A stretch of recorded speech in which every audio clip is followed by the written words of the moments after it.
사람이 우리가 살아가는 데 있어서 다른 사람을 좀 신경 쓰고 또 살아야만이 됩니다. 뭐 나만 행복하면 되고 나만 잘 살면 되지, 물론 그렇긴 합니다만 살아가는 데서 다른 사람을 의식하지 않고 또 살아갈 수는 또 없습니다. 다른 사람이 나를 어떻게 생각할지 신경 쓰이고 그들의 시선을 의식하며 또 살 수밖에 없습니다.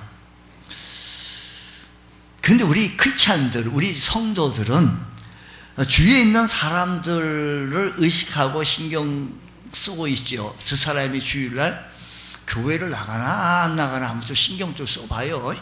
가서 제자를 삼으려고 하니까 우리가. 그리고 주위에 있는 사람들 뿐만 아니라 또 다른 존재에 대해서 우리는 의식하며 우리 크리스찬들은 살아야 되는데, 우리 성도들은 세상에 다 옆 사람, 옆집 사람, 앞집 사람, 뭐 윗집 사람만 신경 쓸 것이 아니라 우리가 또 한 분을 의식하며 살아가야 합니다. 그분이 누구인가 하면 하나님이십니다. 세상 사람들은 하나님을 의식하지 않습니다. 세상 사람들은 눈에 보이는 것만 존재한다고 믿기 때문에 하나님께 대하여 그다지 신경 쓰지 않고 있습니다.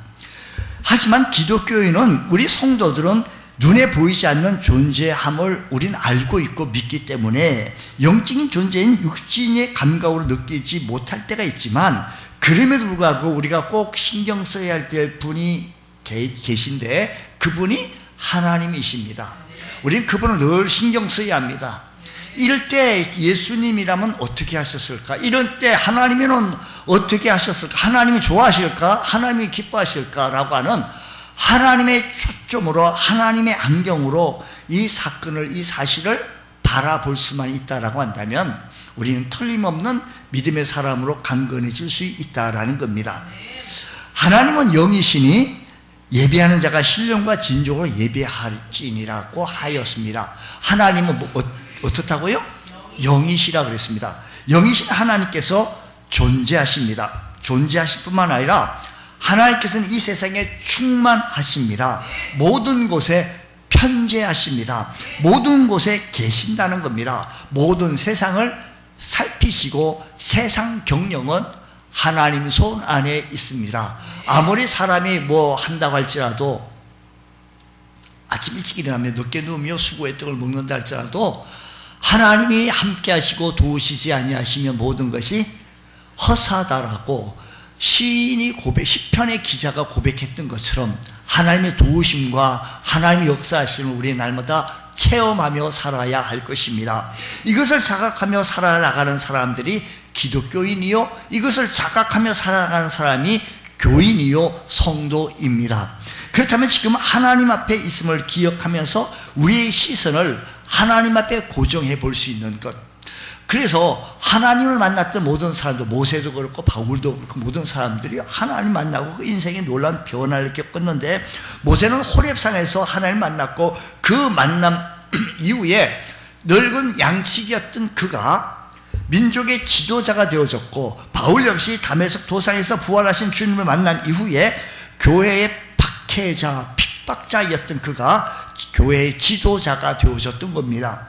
더 중요한 것은 하나님 만나고 인생의 변화를 겪은 하나님의 사람들은 늘 하나님을 신경 쓰게 되어지고 하나님을 의식하면서 우리 모두는 하나님 앞에 서야 합니다.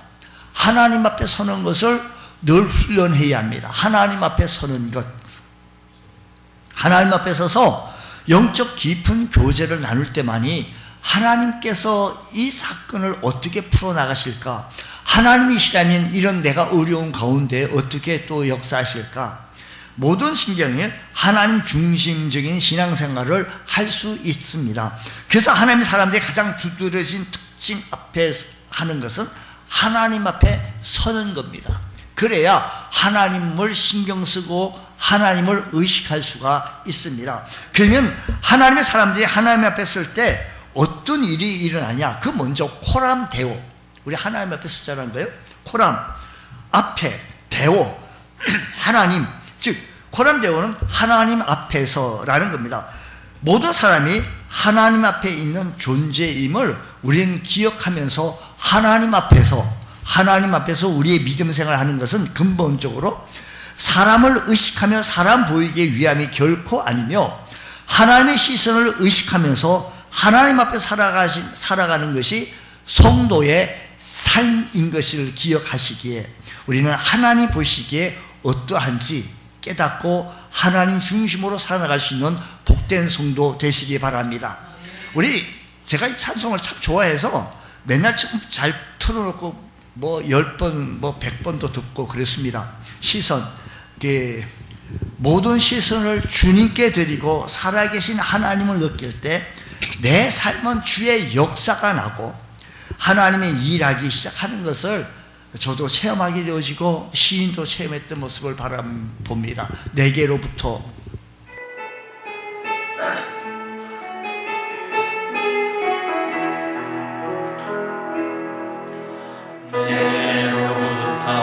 눈을 들어 주를 보기 시작할 때 주의 일을 보겠네. 내 작은 마음 돌이키사 하늘에 꿈꾸게 하네. 주님을 볼 때 모든 시선을 주님께 드리고 살아계신 하나님을 느낄 때 내 삶은 주의 역사가 되고 하나님이 일하기 시작하네. 모든 시선을 주님께 드리고 전능하신 하나님을 느낄 때 세상은 주의 나라가 되고 하나님이 일하기 시작하네.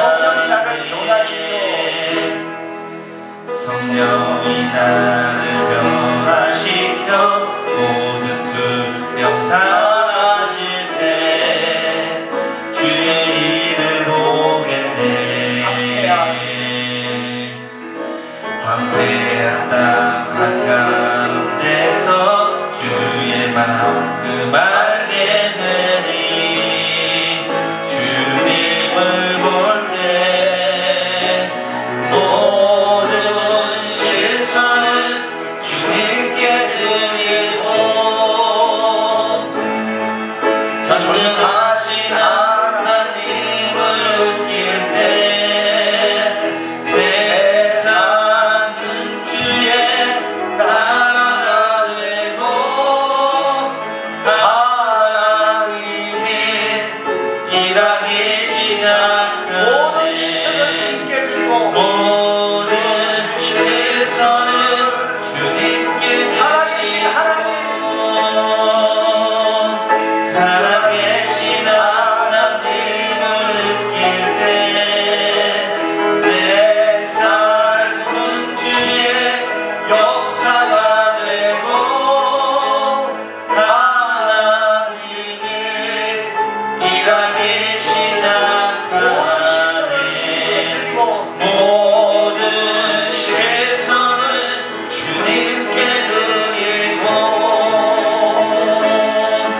전능하신 하나님을 느낄 때 내 삶은 주의 나라가 되고 하나님이 일하기 시작하네. 우리의 시선을 하나님께 드리면 하나님께서 일하기 시작하십니다. 우리의 삶의 현장 속에 하나님이 일하셔야 합니다. 하나님이 역사하셔야 합니다. 하나님의 도우심이어야 합니다. 하나님의 축복이셔야 합니다. 문하세 우리 역대기 열왕기서에 보게 된 왕들의 이야기들이 참 많습니다. 그 중에 오늘은 문하세 왕의 이야기가 되어지겠는데 남왕국 유다 왕국의 13번째 왕입니다. 므낫세 왕은 아버지인 훌륭해요. 그의 아버지는 히스기야 왕입니다. 여러분 히스기야 왕 얘기를 들어보셨습니까? 예. 오늘 처음 들어봤다라고 하신 분 계세요? 예, 많이 들어봤을 거예요. 히스기야 왕은 성전을 수리하고 그동안 지켜지지 않았던 절기를 다시 행했고 이방의 우상들을 다 헐어버리고 하나님을 믿는 유일신앙으로 정치를 하고 백성들을 이끌고 나갔습니다. 그런 삶을 살아가다가 그런 순간은 죽을 위기가 되었습니다. 이사야 선지자가 당신 죽습니다. 빨리 정리하십시오. 죽을 위기에 병에 걸렸을 때 그는 하나님 앞에 간절히 기도함으로 말미암아 몇 년 더 살아는 거 아니? 15년에 살게 되어지는 축복을 얻게 그 증표까지 또 주셨어요. 하나님께서 대단한 축복을 주셨습니다. 그런데 그의 아들 므낫세는 달랐는데 한마디로 말하기를 악한 왕이라고 얘기해요. 제가 그를 보고 악한 왕이라고 말한 건 아니고 성경이 그렇게 얘기해요. 12살 어린 나이에 왕으로 등극하고 55년을 통치하게 되어졌으니 좀 길게 통치를 하게 되어졌죠. 그는 하나님과 관계없는 삶을 살게 되어졌는데 우상을 다시 받아들이고 심지어 아버지가 회복시켜 놓았던 성전에 자신이 만든 아루 새긴 목상을 세워놓기도 하고 그리고 하나님의 율법을 떠나 살게 이방 우상들을 섬기게 되어진 겁니다. 므낫세 왕이 사는 모습을 그는 왕의 권세로 그 시대의 왕, 요즘 대통령하고 차원이 달라요. 그 시대의 왕은 아주 어떤 권세요? 날아가는 새도 떨군다라는 이런 권세를 가지고 이 권세를 가지고 자기가 원하는 대로 마음껏 살았는지는 모르겠지만 성경의 2절 말씀에 보니까 역대하 33장 2절 말씀 보면 그를 한마디로 평가하기를 이렇게 얘기합니다. 여호와 보시기에 악을 행하여 여호와께서 이스라엘 자손 앞에서 쫓아내신 이방 사람들의 가증한 일을 본받았다라는 거예요. 그러니까 그 왕은요 뭐예요? 악한 왕이 한마디로 말하면 보시기에 악을 행한 거예요. 성경 하나님이 없다고 살아가는 사람들은 하나님 없다라고 살아가는 사람을 어리석은 자라고 했어요. 시편 53편 1절 말씀 보게 되어지니까 이렇게 말합니다. 어리석은 자는 그의 마음에 이르기를 하나님이 없다 한다라는 거예요. 어리석은 자는 그 마음에 이르기를 하나님이 없다.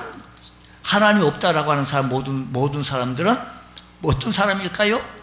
어리석은 사람이에요. 어리석은 사람이에요. 하나님의 시선을 깨닫지 못하고 살아가는 사람은 죄로 연루되어진 삶을 살아나갑니다. 하나님의 시선을 의식하지 않고 살아가는 사람은 코람데오의 믿음이 없는 겁니다. 죄를 지어도 그것이 죄인지 모르고 죄의 심각함을 모르게 되어지고 심각한 것은 죄의 권세 속에서 살아나가다가 자신의 인생을 마감하게 되어지는 인생 얼마나 불쌍합니까? 그렇다면 코람데오의 삶, 하나님 앞에 서서 살아가는 삶의 모습은 어떤 삶인가 하니 자신의 욕망을 채우는 것이 아니라 하나님 말씀을 구하고 하나님 말씀에 내 삶을 비춰보고 살아가는 것, 이것이 하나님 앞에서의 삶을 살아가는 자의 모습입니다. 므낫세 왕이 저질렀던 가장 큰 죄 중에 하나는 이방 우상을 섬기는 일이었는데 구체적으로 보면 자신만 섬길 뿐만 아니라 성경의 말씀 보니까 유다 백성 모두를 꾀하면서 이걸 섬기도록 얘기해요. 지금도 대통령이 만약에 이렇게 한다라고 한다면 백성들은 덮어놓고 따라갑니다. 안 해서 그렇지. 우리나라 대통령들은 안 해서 그렇지. 만약에 무슨 추석 앞두고 무슨 제사 차례 지내는 것을 쫙 방영하면서 그 3사 TV 모든 쫙 TV마다 쫙 그냥 방영한다면 문제가 심각해집니다. 그 악이 하나님 보시기에 어떤 이방 사람들보다 더 악했어요. 므낫세 왕이요. 심지어 하나님 전에 자기가 만든 아로 새긴 우상들을 막 목상들을 새겨 놓는 겁니다. 그리고 눈에 보이는 신비적인 것에 빠져가지고 그 시대에 신접한 자와 박수들을 점을 치고 사술하고 요술을 행했던 자들을 국무위원들로 막 포진하는 거예요. 자신이 하나님 앞에 서 있다는 것을 알지 못한 그들은 자신의 문화세 자신의 욕망이 삶의 기준이 되어져서 우상을 세우는데 그 우상 앞에 자신의 욕망을 빌면 그 우상이 자신의 욕망을 채워줄 것을 기대하고 있는 거예요. 이렇게 즐비하게 우상을 세워놓으면 내가 원하는 이 욕망이 즐비하게 세워놨던 이 우상들이 채워줄 것으로 생각하고 있는 거예요. 점을 치고 사술함으로 어떻게 하면 자신이 원하는 것이 다 이루어질까 하는 것에 모든 것이 관심하고 있는 겁니다. 므낫세 왕의 삶의 관심은 자신의 원하는 대로 모든 것이 이루는 것이 자신의 삶의 관심이었어요. 우리들의 삶의 관심은 하나님 앞에 서서 하나님의 눈치를 보고 하나님의 시선 앞에 서야 되는데, 므낫세 왕은 자신의 욕망의 기준이 되어서 모든 우상들이 나를 만족하게 해주시겠다라는 겁니다. 그래서 자신이 하나님 앞에 있음을 아는 사람은 달라요. 하나님의 말씀을 듣고 따르고자 합니다. 하나님의 말씀은, 하나님은요 말씀하시는 분입니다. 왜요? 지금도 말씀하시는 분이기에 살아계신 분이기에요. 우리는 찬송할 살아계신 주 찬송을 합니다. 하나님은 우상같이 말 못하는 존재가 아니라 수시로 말씀하고 매일 말씀하시며 내게 말씀하시고 은혜 주셔요. 므낫세 왕은 자신의 지시하기를 원했지 지시를 듣기를 원하지 않았습니다. 그리고 눈에 보이지 않는 하나님을 무시했던 거예요. 나 눈에 보이지 않는 하나님, 여기신 하나님을, 말씀을 무시한 거예요. 이스라엘 백성들이요, 출애굽한 후 처음으로 만든 것이 금송아지 우상이옵니다. 모세가 시내산에 올라갔었을 때 이스라엘 백성들이 참 불안하게 그지없었죠. 그들의 인도한 하나님 눈으로 안 보니까 더 불안하다 보니 그 당시에 누구를 부추겨서 아론을 부추겨가지고 금송아지를 만들고 그 금송아지에다가 절하기 시작합니다. 모세가 시내산에 내려왔습니다. 여전히 사람들은 하나님을 볼 수가 없습니다. 하지만 그 양손에 주신, 하나님께서 주신 십계명을 볼 수가 있었는데, 모세에게 하나님께서 이스라엘 백성에게 전하라고 하신 이 말씀은 변하지 않는 하나님의 말씀. 비록 하나님의 눈으로 볼 수는 없었지만 그의 실체는 말씀으로 나타내지고 있다라는 겁니다. 므낫세의 아버지 히스기야 왕은 하나님 앞에서 하나님을 기쁘시게 하는 삶을 살기를 힘썼던 왕이 히스기야 왕입니다. 하나님의 말씀에 근거하였습니다. 성전을 수리하고 회파하고 다시 유월절을 지키가며 하나님 앞에 살기를 노력했습니다. 우리 신앙에 눈에 보이는 현상에 따라 살아가는 것이 아닙니다. 나의 욕망을 채우기 위해서 너가 잠깐 필요한 거야. 나의 욕망을 채우기 위하여 하나님도 필요한 거야. 이게 아닙니다. 하나님의 입을 닫아놓고 자신의 욕망을 채우기 위해서 충족하는 것이 아니라, 오늘도 우리 하나님께서 우리에게 말씀하시는 그 말씀에 귀를 기울이고 내게 주시는 이 말씀에 순종하며 살아갈 수 있는 복된 성도 되시기를 축복합니다. 코람데의 삶은 거만하지 않고 겸손한 삶입니다. 므낫세 왕이 얼마나 악했는지 자기 자식들을, 그 시대에 그 자식들을 불 가운데 지내 화형 죽이는 거죠. 그렇게 하면 신이 자기의 욕망을 채워주겠다라고 하는 이런 게 있었어요.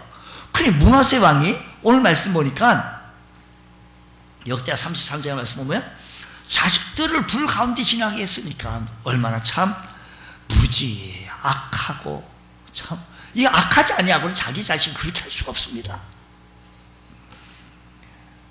자기 자식이 얼마나 소중한지. 매주 앞에 나오면 우리 교회 그냥 입학했다라고 졸업했다라고 그냥 막 얘기해요. 자기 자식이니까 얘기하지. 남의 자식 얘기하고서 절대 안 하지. 므낫세는 하나님께 대해 무지했습니다. 하나님께 대해 무지를 돌이켜서 너무 무지하다. 하나님께 악을 행하다 보니까 하나님 보시기에 너무 악한 거예요. 하나님께 안 되겠다. 그래서 그 당시에 아수르라고 하는 군대를 일으키는 거예요. 그리고 예루살렘을 치게 하니 므낫세는 힘없이, 하나님께서 아수르 군대를 일으켰으니 힘이 없는 거예요. 힘이 없으므로 아수르의 포로에 바빌론으로 끌려갑니다. 아수르의 포로로 끌려가게 되어진 거예요. 그가 의지했던 손으로 만든 신들은 아무 소용이 없어요. 자신의 욕망을 채우려고 자식까지도 자식들을, 복수예요, 복수. 한 명을 그리지 않았다는 거예요. 그렇게 불가운데 행했던 그 신들이 자기를 지켜주지 못했던 거예요. 그러니까 포로로 끌려가요, 왕이. 보기에는 거대하고 웅장한 신이었지만 므낫세가 아수르 사람들에게 잡혀갔을 때 그 우상들은 한 발짝도 움직이지 못하고 성전에 우두커니 서 있었어요. 주술과 점을 치는 것들은 소용이 없었어요. 그 시대 무당들, 주술과 점 치는 사람들이 많은 포즈라고 그들에게 권세도 주었지만 더 이상 므낫세에게 행운을 주지 못했어요. 므낫세의 삶에 평강을 주지 못했다 이 이야기입니다. 이때 므낫세는 내가 그렇게 만든 우상들이 힘이 없구나. 내가 그렇게 신뢰했던 주술가 점술가들이 힘이 없는 애들이구나, 사람들이구나. 그러면 하나님의 살아계심을 그제서야 깨닫는 거예요. 그제서야 깨닫는 거예요. 아버지 히스기야 왕이 그토록 의식했던 하나님, 자신이 포로로 잡혀온 아수르 그 땅에서 그것을 깨닫고 이 땅에도 하나님이 계시고 자신과 함께 하신다는 것을 그가 그제서야 깨닫는 거예요. 그제서야. 13절 말씀 안 보고 들어가겠습니다.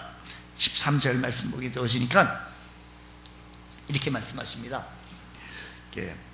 기도하였으므로 하나님이 그의 기도를 받으시며 그의 간구를 들으셔서 그가 예루살렘 돌아와서 다시 왕위에 앉게 하심에 므낫세가 뭐예요? 그제서야 여호와께서 하나님이신 줄 그제서야 하는 거예요. 그제서 그가 한 것은 하나님 앞에 이제 포로로 끌려가다 보니까 이게 자신이 믿었던 이 우상들이 신뢰했던 것이 아무것도 아니다라는 것을 알게 되어지자 하나님 앞에 겸손하게 나가는 거예요. 그 앞에 13절 앞에 몇 절일까요? 12절 말씀 보면 그가 환난을 당할, 그러니까 어려움을 당한 거예요. 포로로 끌려가 보니까 힘이 없는 거 다 어려움을 당하 보니까 그의 하나님 여호와께 뭐 했대요? 간구하고 13절에 또 기도하였으므로 좀 말씀드릴게요. 그러니까 하나님, 그가 환난을 당하여 어려움을 당하여 힘든 일을 당하여 그가 그렇게 신뢰했던 그 우상들을 바라봤는데 그의 조사장 그 조상들의 하나님 앞에 어떻게 했는가니? 크게 겸손한 거예요. 12절 말씀 보니까요, 크게 겸손한 거예요.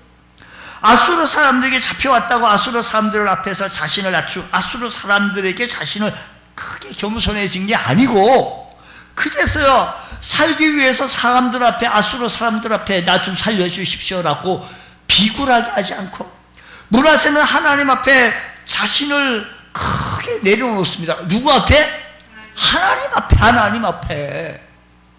하나님의 존재를 깨닫게 되니 자신이 왕이라고 그런 권세를 가졌다고 자만할 게 못 돼요. 자신을 구원해 주실 분은 아수르 사람들이 아니고 자신이 가지고 있는 왕의 특권 권세도 아니고 오직 하나님만이 자신을 구원해 주실 자를 그제서야 깨닫고 하나님 앞에 크게 무엇해요? 겸손한 거예요. 우리가 가졌으면 얼마 가졌고 배웠으면 얼마 배웠고 권세 가졌으면 얼마나 많은 권세 가졌습니까? 하나님 앞에서 말이에요. 너보다는 내가 더 많이 가졌어. 너보다 많네. 내가 나을 수 있어요. 하지만 하나님 앞에 섰을 때 우리가 뭘 내세울 게 있겠습니까? 오직 하나님의 도우심이어야 하고 하나님의 축복이어야 하고 하나님이 붙잡힌 바가 되어져야 되겠사오니 하나님의 삶을 붙잡아 주시고 내게 또 은혜를 베풀어 주옵소서. 므낫세는 그동안 하나님을 깨닫지 못하고 전능하신 하나님 앞에 교만하게 행했던 모든 일이 죄악이었던 것을 깨닫고 하나님 앞에 회개하며 기도합니다. 역대 기자는 우리의 소송을 낮추면서 크게 겸손할 때, 그렇게 크게 겸손하고 하나님 앞에 기도할 때 하나님께서는 그 기도를 응답해 주십니다. 모든 점에서 우리 모두는 하나님 앞에 섰을 때 궁핍하고 부족합니다. 하나님 앞에 섰을 때 연약합니다. 하나님 앞에 섰을 때 주님 도움이 필요합니다. 하나님 크게 겸손하고 하나님께 낮아지고 하나님 앞에 기도했더니 그 므낫세의 기도를 들으시고 하나님께서 응답해 주시는데 기도의 응답의 역사가 일어나게 되어진 겁니다. 미국의 전설적인 가수 가운데 게이트 스미스라고 하는 분은 아주 노래도 잘 아주 유명한 가수가 있습니다. 이 사람이 어느 뱃놀이 나갔다가 어느 가운데 물놀이 하고 있다가 너무 놀이에 집중하다 보니까 배가 썰물에 밀려나가는지 미처 깨닫지 못하고 깊은 바다에 들어갔어요. 자신의 힘으로는 돌아올 수 있는 힘이 아니에요.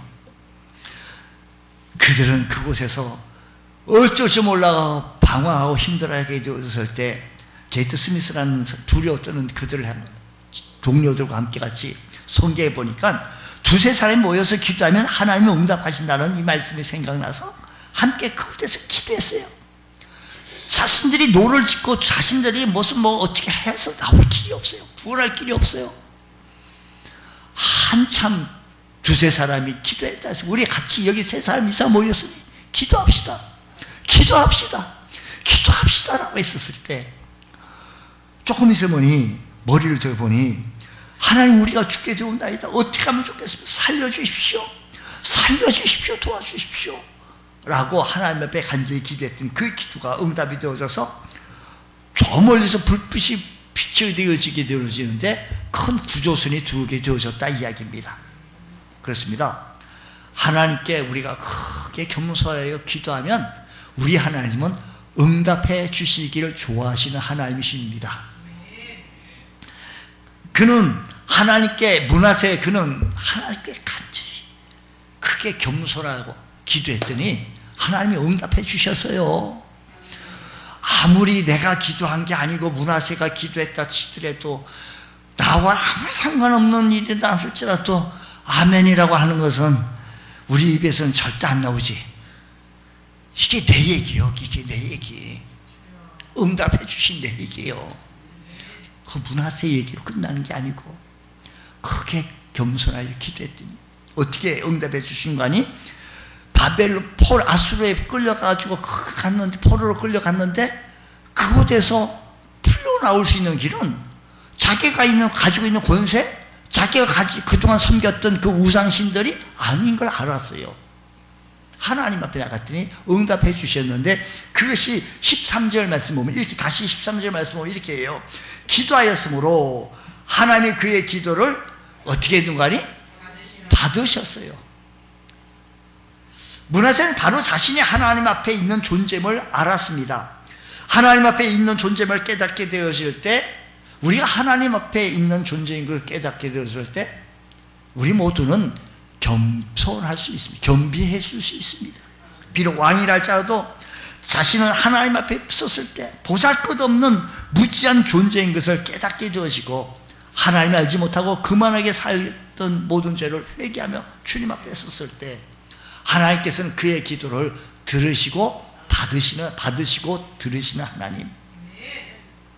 호람되어 삶은 하나님 앞에 서서 살아가는 삶은 하나님 앞에 겸비하며 사람 앞에도 겸손할 수밖에 없습니다. 그것이 하나님 앞에 있으니 자신은 한없이 보잘것없는 작은 존재임을 깨닫게 됩니다.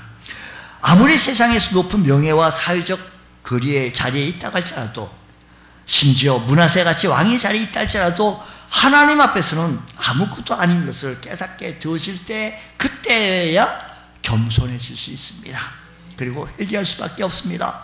거룩하신 하나님 앞에서 얼마나 죄인된 존재임을 알기 때문에 그 죄인임을 깨닫게 되었던 베드로가 주여 나를 떠나소서 나는 죄인입니다.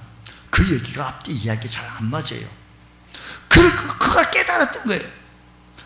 대신 주님 앞에 섰을 때 내 모습을 바라보기도 하시고, 그 베드로가요 만선을 이루고 배가 막 오늘 대박 났네요 막 기쁘고 신나, 이게 아니었어요. 지금 물고기 많이 잡혔어요. 어부에 있어서 물고기 많이 잡히는 그거 아니겠습니까? 사업하는 사람은 사업이 잘 되는 거 아니겠습니까? 그때 피 대신 주님 이게 대박 났다라고 좋아할 것이 아니라, 그가 본 것은 피 대신 주님 앞에 섰을 때 자신의 모습이 보인 거예요. 므낫세가 자신의 모습이 보인 거예요. 환난을 당하여 어려움을 당하여 정말 이 모습을 다시 한번 정신 차리고 보니까 내 힘이 아니고 내 능력이 아니고 아무것도 아니고 오직 하나님의 도우심이어야 되겠다는 걸 깨닫고 주님 앞에 기도하며 주님 앞에 주님을 의지하시면서, 주님 나는 부족합니다. 베드로 고백처럼 하나님 앞에 서서 살아가는 사람들은요 겸손하게 기도하는 주의 백성인 줄 깨달으셔서 우리 하나님 앞에 기도의 줄을 꼭 붙잡고 놓치지 않고 살아갈 수 있는 복된 성도 되시기를 축복합니다. 하나님 앞에 서서 살아가는 삶은 변화되는 삶입니다. 하나님 앞에 서는 것을 알지 못했을 때와 그것을 알았을 때의 삶은 똑같을 수가 없습니다. 하나님께서 눈을 뜨고 우리를 보고 계시다는 사실을 알고 있었을 때, 죄에 대해서 의식하지 못하고 살아갔을 때하고 교만하게 살아갔을 때의 삶을 하고 내 하나님을 만나고 주님을 만나고의 삶의 모습은 180도로 다릅니다. 므낫세가 이방 땅 아수르에서 자신이 하나님 앞에 있음을 깨닫고 예루살렘 앞에 돌아오기를 구했습니다. 그리고 그의 삶이 변화되었습니다. 이제 그곳에 와가지고 하나님께서 그 기도를 들어주시고 예루살렘으로 다시 돌아가게 해주셨어요. 아까 13절 말씀 보니까 돌아가게 해주셨어요. 하나님께서 응답해 주시니까 그 왕을 다시 돌아가게 해주시으니, 다시 돌아와가지고 므낫세 왕이 전에 성전에 그렇게 두었던 우상들을 아이고 나 없었을 동안 먼지도 많이 있네 뭐 닦고 기름칠하고 그렇게 했을까요? 만약 그렇다라고 한다면 바보지. 만약에 그렇게 했다라고 한다면 멍청이지. 다시 돌아와가지고 더 이상 우상을 섬기지 않으려고 그가 만들었던 이방 신들을 제단에 다 무너뜨리고 예루살렘의 성 밖으로 던져버리고 여호와의 단을 쌓기 시작합니다. 하나님과 화목하는 화목제를 드리게 되어지는 겁니다. 그리고 하나님만을 섬길 것을 백성들에게 선포합니다. 그전에는 우상을 섬기도록 백성들을 그렇게 종용했지만 이제는 포로로 끌려갔다 다시 와보니 그게 아닌 거라. 그래서 이제는 유다 백성들을 향하여 하나님만 섬기십시오. 하나님만 섬기십시오. 하나님 앞에 선 자는 하나님 앞에 예배할 수밖에 없습니다.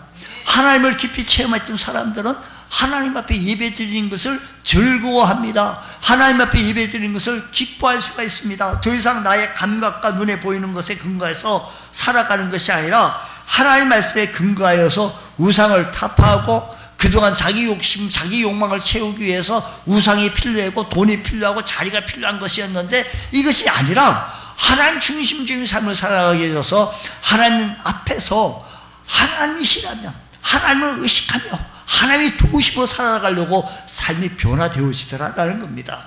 예수 믿기 전에 삶은 내 욕심과 내 욕망으로 살아가는지 모르겠지만 이제 예수님이 나의 주인 되어지고 예수님이 나의 구주가 되어진 삶의 모습은 그분이 나를 통치하시고 그분의 인도하심 속에 살아가는 삶의 모습이 예수님 앞에서 주님 앞에 서서 살아가는 자의 모습인 줄 믿으시기 바랍니다. 하나님 앞에 나오는 것을 무엇보다도 소중하게 여기시기 바랍니다. 오늘 드리시는 이 예배를 소중하게 여기시기 바랍니다. 우리가 예배에 참석해서 예배의 순서 하나 모두가 다 소중합니다. 귀한 겁니다. 하나라도 흐트리게 지나갈 수는 없습니다.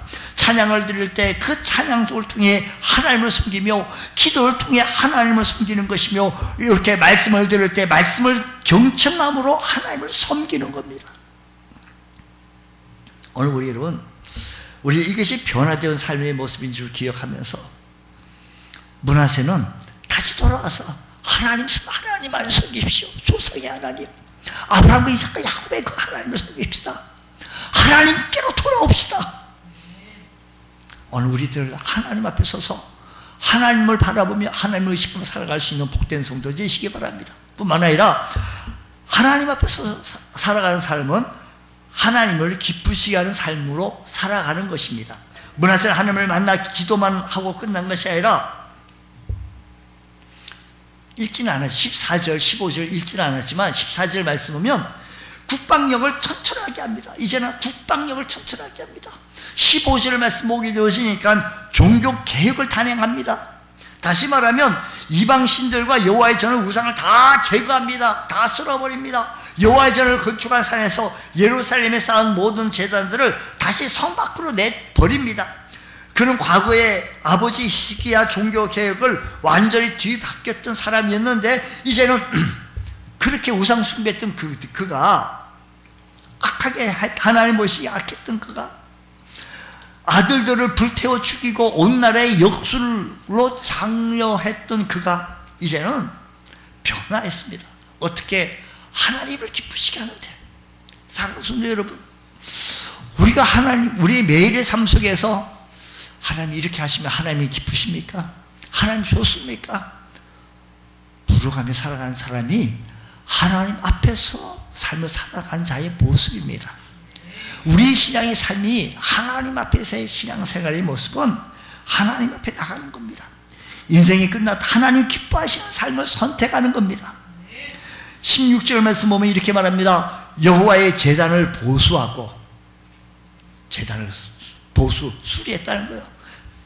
청소하고 깨끗이 갈고 닦고 조이고, 화목제와 감사제를 그 제단 위에 드리고, 하나님과 화목하는 화목제 예배를 드리고, 그 제단 위에 감사 예배를 드리고, 유다를 명령하여, 그 백성들을 명령하여 이스라엘 하나님 여호와를 섬기라고, 하나님을 섬기라고 명령한 겁니다. 제사를 드리고 모든 유다 사람들에게 하나님을 섬길 것을 명령했던 이 므낫세. 18절 말씀 보면 므낫세의 남은 사적들이 역대기 사기에 기록했다라는 겁니다. 이것은 모두가 하나님을 기쁘시게 하는 일로 변화된 삶의 모습이니, 므낫세는 너저막 시간에, 그 인생의 너저막 그때에 하나님을 기쁘시게 하는, 지금 이 순간이 여러분 하나님을 기쁘시게 하는 그 시간이에요. 내가 어저께까지 못했다라고 한다면 지금 이 순간부터 하나님을 기쁘시게 하는데 내 삶에 초점 맞추고 내 시선을 주님 앞에 의식하며 살아가게 되어질 때 하나님의 도우심 속에 승리하고 복된 삶을 살아가게 되어지는 줄 믿으시기 바랍니다. 오늘 이 말씀을 정리해 봅니다. 하나님 앞에 내가 있음을 아는 사람은, 하나님 앞에서 신앙에 있는 자는 세상의 시선과 기대에 따라 사는 것이 아니라, 나의 욕망에 따라 살아가는 것이 아니라 하나님 말씀을 구하고 하나님 앞에 겸손하게 구하며 기도하며, 뿐만 아니라 하나님 말씀에 변화되어지고 하나님 말씀대로 살려고 하나님을 기쁘시게 하기에 애쓸 수 있는 주의 복된 성도 되어질 때 하나님을 기쁘시게 하는, 하나님 앞에 서서 삶을 살아갈 수 있는 자가 되어질 것이다 라는 겁니다. 이런 은혜가 있게 해주셔서 우리 모두는 하나님 앞에서 부족함이 없는 은혜가 여러분의 삶의 현장 속에 가득하기를 주의 이름으로 축복합니다. 기도합니다. 하나님 아버지, 하나님을 기쁘시게 하기에 최선을 다하며 삶을 살게 하여 주시고, 하나님 앞에 있고 하나님께서 내 앞에 계심을 믿고 살아갈 수 있는 저희 삶이 되게 하여 주셔서 하나님의 통치와 하나님의 인도를 받고 살아갈 수 있는 믿음의 권속들 되어지게 하여 주시옵소서. 예수님 이름으로 기도드립니다. 아멘.